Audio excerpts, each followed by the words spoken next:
Listen, students, this is we were discussing about URLs and www. Now, there are some important things that is important while using URLs. URLs means Uniform Resource Locator. While writing a URL, you have to be careful about the following things. A URL always starts with the protocol prefix like HTTP :/, but most browsers will type those characters for you.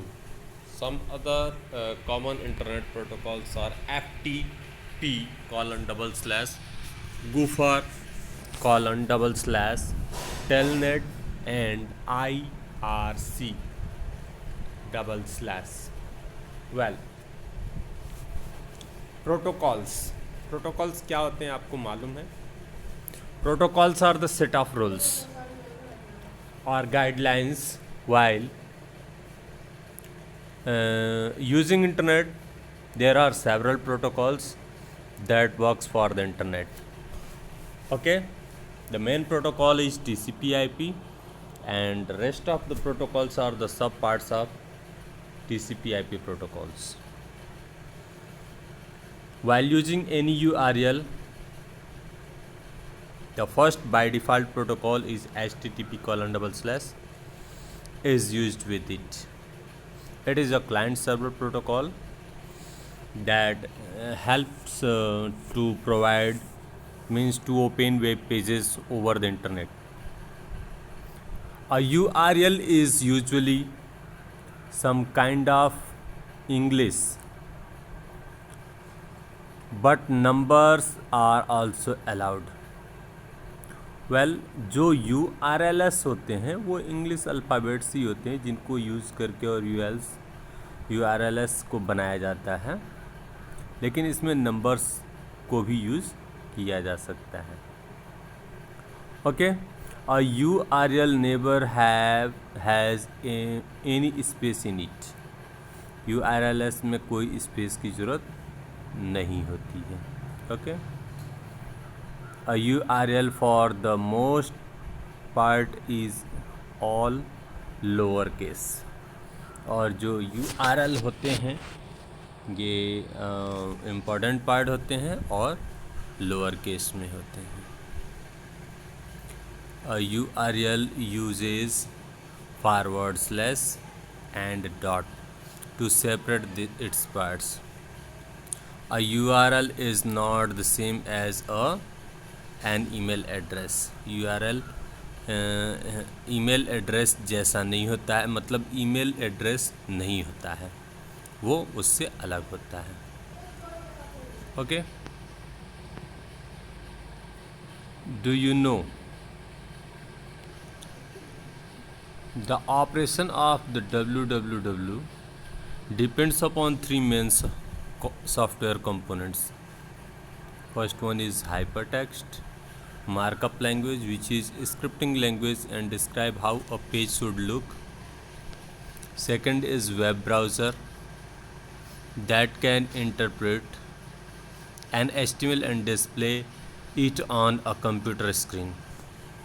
Third, the hypertext transfer protocol HTTP that enables a browser to send requests for pages across the internet and returns an HTML description to it.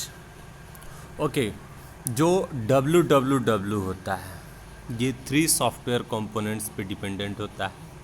पहला होता है hypertext markup language, जिसका use करके web page को design किया जाता है. दूसरा होता है वेब ब्राउज़र, यानी कि एक सॉफ्टवेयर होता है जैसे गूगल क्रोम है, इंटरनेट एक्सप्लोरर है, जिसमें हम वेब पेजेस को ओपन करते हैं after connecting with internet. Third क्या होता है HTTP प्रोटोकॉल. ये एक इम्पॉर्टेंट प्रोटोकॉल है इंटरनेट का, and it works for client server environment. Means ये क्लाइंट के रिक्वेस्ट को सर्वर पे ले जाता है, सर्वर तक पहुंचाता है, और सर्वर जो रिस्पॉन्स करता है उसको क्लाइंट तक पहुंचाता है. Okay, how does www works? Have you ever wondered how exactly a web page that you requested for finds its way into your browser and onto your computer screen? The process is largely dependent on web servers. Let us understand how it works. Observe how a web page on www reaches your computer. सबसे पहले क्या होता है कि आप ये समझिए कि कैसे ये वर्क करता है. जैसा कि मैंने बताया कि जो HTTP होता है, that is protocol of internet, ये हमारे रिक्वेस्ट को वेब सर्वर तक पहुंचाता है, और वेब सर्वर जो रिस्पॉन्स करता है वो क्लाइंट तक पहुंचाता है. तो इसमें कुछ इंपॉर्टेंट टर्म्स हैं. जैसे पहला है to access web site. You first enter to its address called URL, Uniform Resource Locator, in the address bar of your browser. ये होता है, ठीक है. The HTTP indicates that the browser and web server will communicate with Hypertext Transfer Protocol. www indicates a resource on the World Wide Web.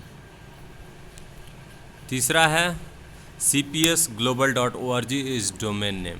ये क्या है? एक domain name है. It identifies the computer called web server hosts the site. Second point क्या है?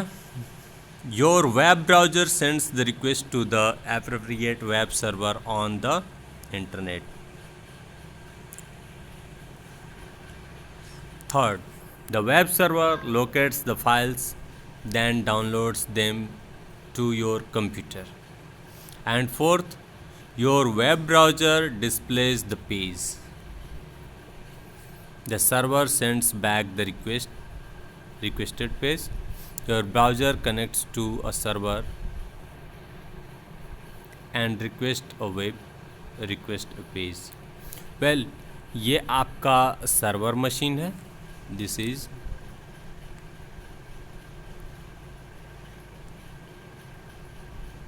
ये server machine है, और ये क्या है? क्लाइंट है. ओके, तो सर्वर ये क्लाइंट क्या कर रहा है? रिक्वेस्ट कर रहा है सर्वर से, और सर्वर क्या कर रहा है? उसका रिस्पॉन्स क्लाइंट को पहुंचा रहा है. तो इस तरह से ये क्लाइंट सर्वर इन्वायरमेंट में वर्क करता है. ओके, इस तरह से आप इन सारी चीज़ों को HTML Hypertext Markup Language is a standard markup language used for creating web pages. Invented by Tim Berners-Lee in 1990. HTML is a hypertext. Hypertext refers to text or object that has linked, called hyperlink, for another web page. Hyperlink is the feature that helps to move stuff from one page to another web pages over the huge World Wide Web. The HTML markup language means using the tag to define the layout and elements of the document that can be read and interpreted by the web browser as per the specification. So we can define the HTML as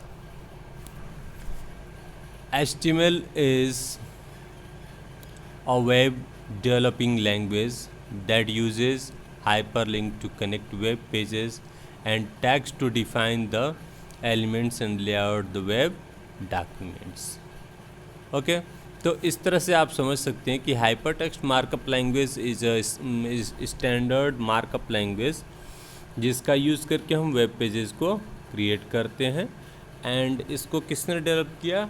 Tim Berners-Lee ने 1990 में develop किया, जिसमें hyper text का मतलब है कि जो हम ऑब्जेक्ट, जो टेक्स्ट और ऑब्जेक्ट्स और हाइपरलिंक्स वगैरह यूज़ कर रहे हैं वेब पेजेस को कनेक्ट करने के लिए, इन्हें ही हाइपर टेक्स्ट कहा जाता है। और जो हेल्प करता है एक पेज से दूसरे पेज को विजिट करने में over the world wide web. जबकि जो मार्कअप लैंग्वेज है, इसका मतलब होता है कि ये आपके डॉक्यूमेंट के लिए एक लेआउट क्रिएट कर देता है जिसको आसानी से पढ़ा जा सकता है और जो कि वेब ब्राउज़र के द्वारा इंटरप्रेट रीड किया जाता है as a web content. Okay, आप यहाँ पे देख सकते हैं, ये एक छोटा सा एग्जांपल है। HTML, हेड, टाइटल, बॉडी, तो ये सब क्या है?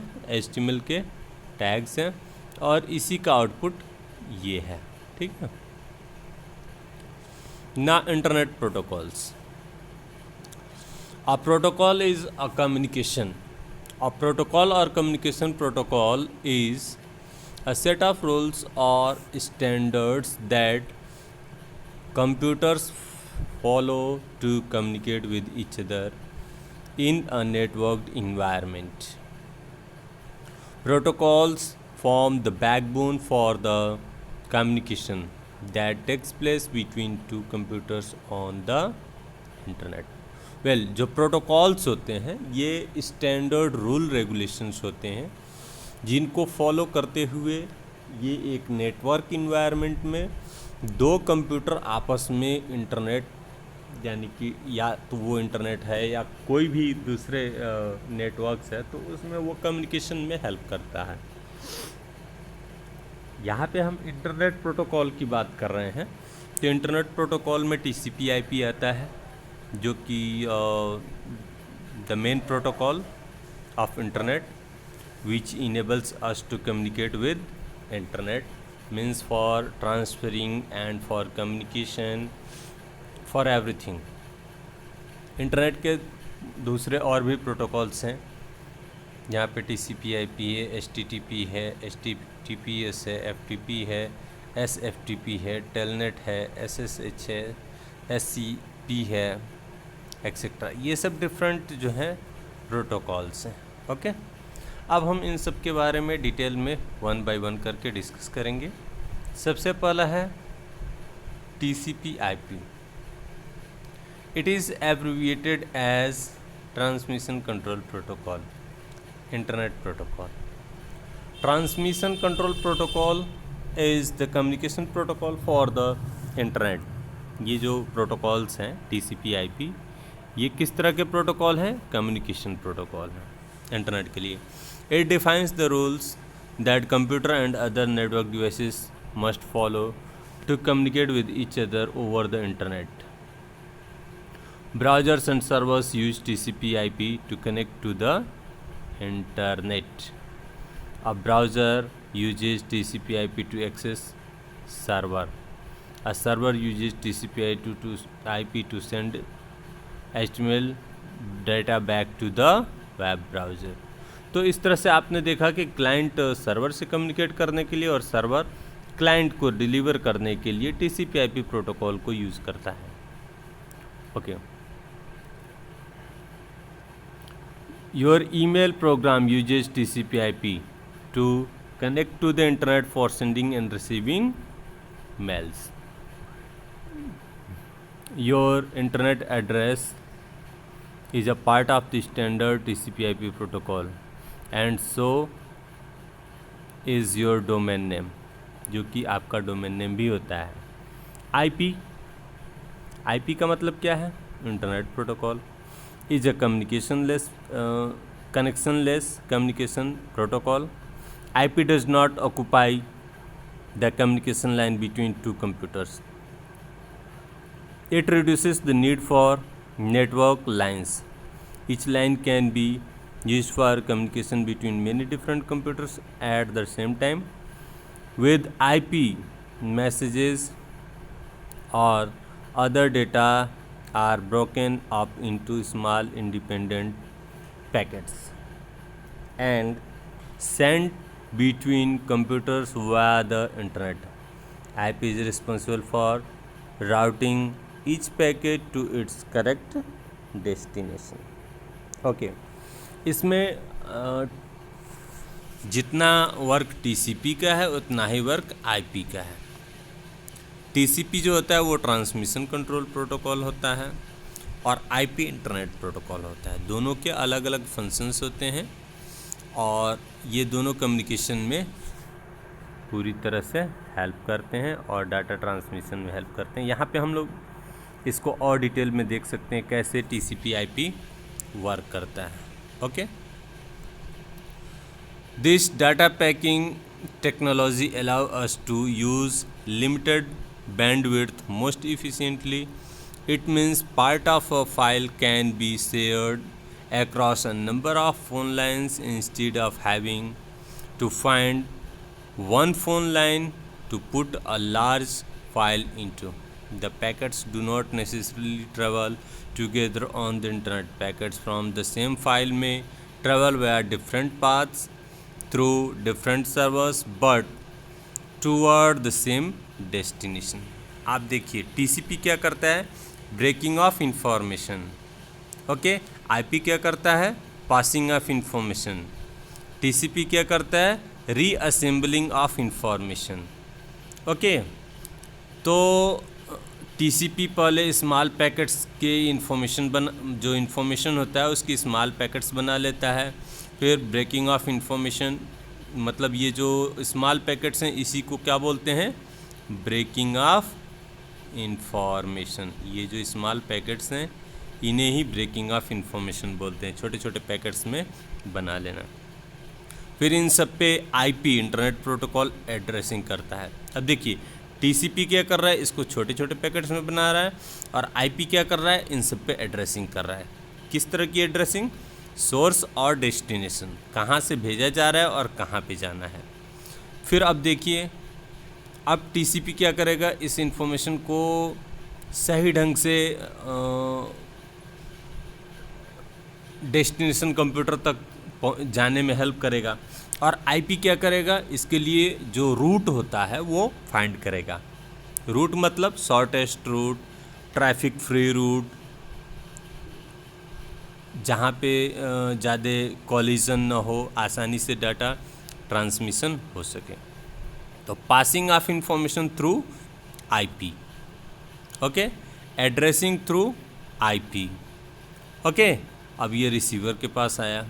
अब फिर यहाँ पे जैसे ही पहुँचता है तो फिर यहाँ पे TCP IP क्या करता है, रीअसेंबलिंग कर देता है स्मॉल पैकेट्स को और फिर वो कंप्लीट इन्फॉर्मेशन में कन्वर्ट हो जाता है और जिसको कोई भी पढ़ के समझ सकता है।